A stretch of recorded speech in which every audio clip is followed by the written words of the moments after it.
प्राचीन समय में राजा सुर्त नाम के राजा थे।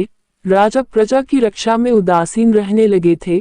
परिणाम स्वरूप दोषी राजा ने उस पर चढ़ाई कर दी। सुर्त की सेना भी शत्रु से मिल गई थी। परिणाम स्वरूप राजा सुर्त की हार हुई और वह जान बचाकर जंगल की तरफ भागा।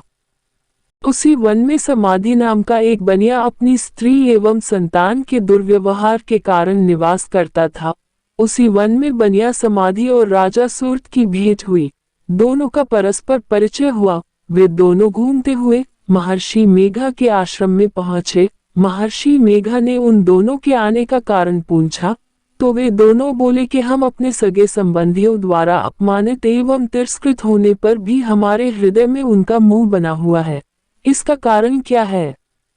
महर्षि मेघा ने उन्हें समझाया कि मन शक्ति के अधीन होता है और आदि शक्ति के अविद्या और विद्या दो रूप है। विद्या ज्ञान स्वरूप है और अविद्या अज्ञान स्वरूप। जो व्यक्ति अविद्या अज्ञान के आदिकरण रूप में उपासना करते हैं उन्हें वे विद्या स्वरूपा प्राप्त होकर मोक्ष प्रदान करती हैं।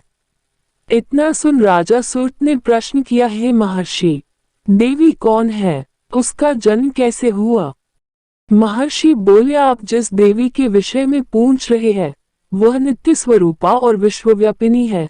उसके बारे में ध्यानपूर्वक सुनो। कल्पांत के समय विष्णु भगवान क्षीर सागर में अनंत शया पर शयन कर रहे थे। तब उनके दोनों कानों से मधु और कैटब नामक दो दैत्य उत्पन्न हुए। वे दोनों विष्णु की नाभि कमल से उत्पन्न ब्रह्मा जी को मारने दौड़े। ब्रह्मा जी ने उन दोनों राक्षसों को देखकर विष्णु जी की शरण में जाने की सोची, परंतु विष्णु भगवान उस समय सो रहे थे। तब उन्होंने भगवान विष्णु को जगाने हेतु उनके नैनों में निवास करने वाली योग निद्रा की स्तुति की। परिणाम स्वरूप तमोगुण अधिष्ठात्री देवी विष्णु भगवान के नेत्र, नासिका, मुख तथा हृदय से निकलकर ब्रह्मा जी के सामने उपस्थित हो गई। योग निद्रा के निकलते ही विष्णु भगवान उठकर बैठ गए। भगवान विष्णु और उन राक्षसों में 5000 साल तक युद्ध चलता रहा। अंत में मधु और कैटब दोनों राक्षस मारे गए। ऋषि बोले, अब ब्रह्मा जी की स्तुति से उत्पन्न महामाया देवी की वीरता तथा प्रभाव का वर्णन करता हूँ, उसे ध्यानपूर्वक सुनो। एक समय देवताओं के स्वामी इंद्र तथा दैत्यों के स्वामी महिषासुर में सैकड़ों वर्षों तक घनघोर संग्राम हुआ। इस युद्ध में देवराज इंद्र की पराजय हुई और महिषासुर इंद्रलोक का स्वामी बन बैठा। अब देवतागण ब्रह्मा के नेतृत्व में भगवान विष्णु और भगवान शंकर की शरण में गए। देवताओं की बातें सुनकर भगवान विष्णु तथा भगवान शंकर क्रोधित हुए।